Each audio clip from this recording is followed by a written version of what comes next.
Praise the name of the Lord. Hallelujah. I thank the good Lord for his mercies, for all that he has done for us in his infinite mercy and grace every day, every week, every month, every year. Praise the Lord.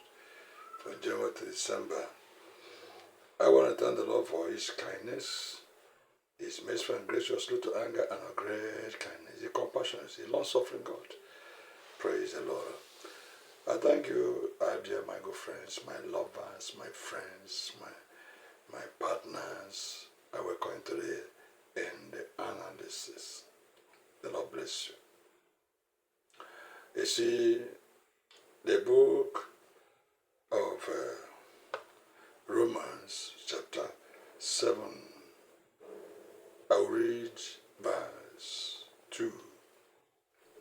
For the woman which had an husband is bound by the law to her husband, so long as he liveth. But if the husband be dead, she is loose from the law of her husband. So then, if while her husband liveth, she be married to another man, she shall be called an adulteress. But if her husband be dead, she is free from that law, so that she is no adulteress, though she be married to another man. So this scripture is talking about when it is permitted or lawful when a woman should get married to another man. And the same thing it is to the man also, because what is good for the goose is good for the gander. If the man's wife is still alive, especially first wife and first husband, that is, you are not married to another man before, you are not married to another woman before.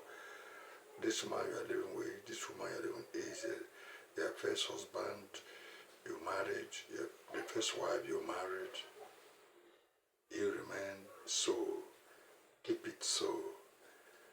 When you divorce that man, divorce woman, separate that man or woman to go and marry another woman, marry another husband, you are committing adultery.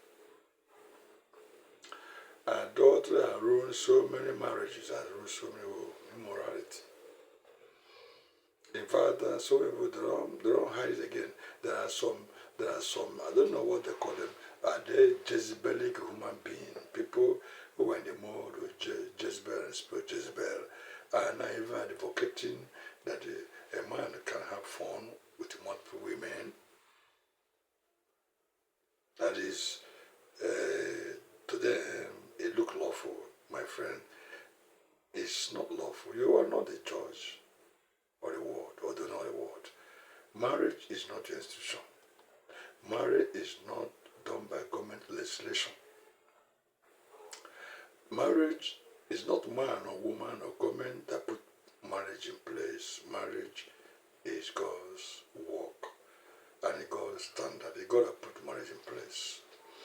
And God has dictated the criteria that runs marriage. It's God that dictated the criteria that runs marriage.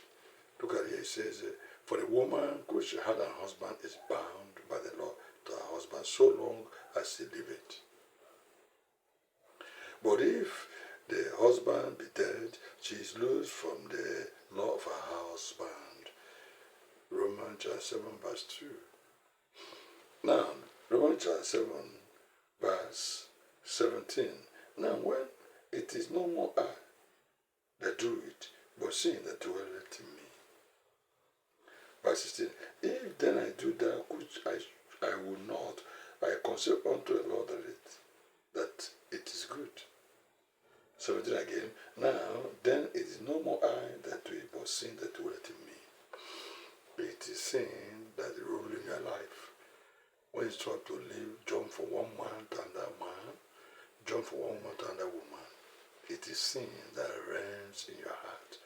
Your heart is pure lust, through morality, through adultery, it reigning in your life, it ruling your life. And you need to escape from it. If not, you will be like a fly that follows the body enter grave. So many women and so many are beauty without brain, handsome without brain. And that's why once you caught them in that crime, red-handed, palm down, you see them begging and pleading and pleading and begging. Why are you begging them? Why are you pleading them? If you know what you did is good, is right, why are you pleading? Why are you begging?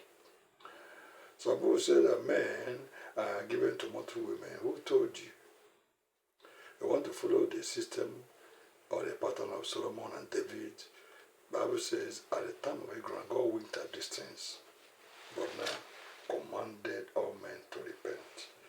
Let me tell you, if you engage in adultery, if you engage in multiple women, you on your own, at the end of the day, you will answer for it. You will account for it. God will not spare you. Of course, nobody happens to live forever. Will you live forever? No. A time will come, you go the way of forever art. A time will come, you are the slot, and your portion upon the earth will expire, will end. What shall be your fate?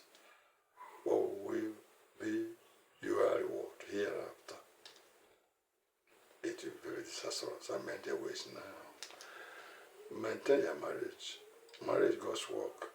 Anybody that destroys marriage, God will ask him to account for it.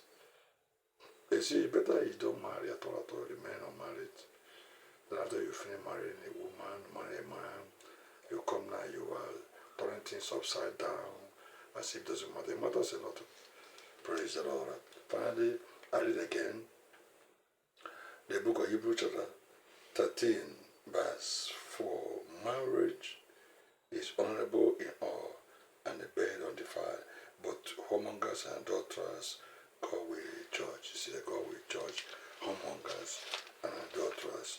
You are a married man, you are still practicing prostitute, God will judge you. You're a very good judgment. So, Romans chapter 7, verse 19. For the good that I would, I do not, but the evil which I would not, that I do. Don't do the evil you should not do. Do the good you ought to do, and it shall be well and better for it. Praise the Lord. Thank you for joining me. Thank you for watching. Join me next time. May the Lord bless you in Jesus' name. Remember, I welcome you. Share, subscribe, love. The Lord bless you. Comment in Jesus' name.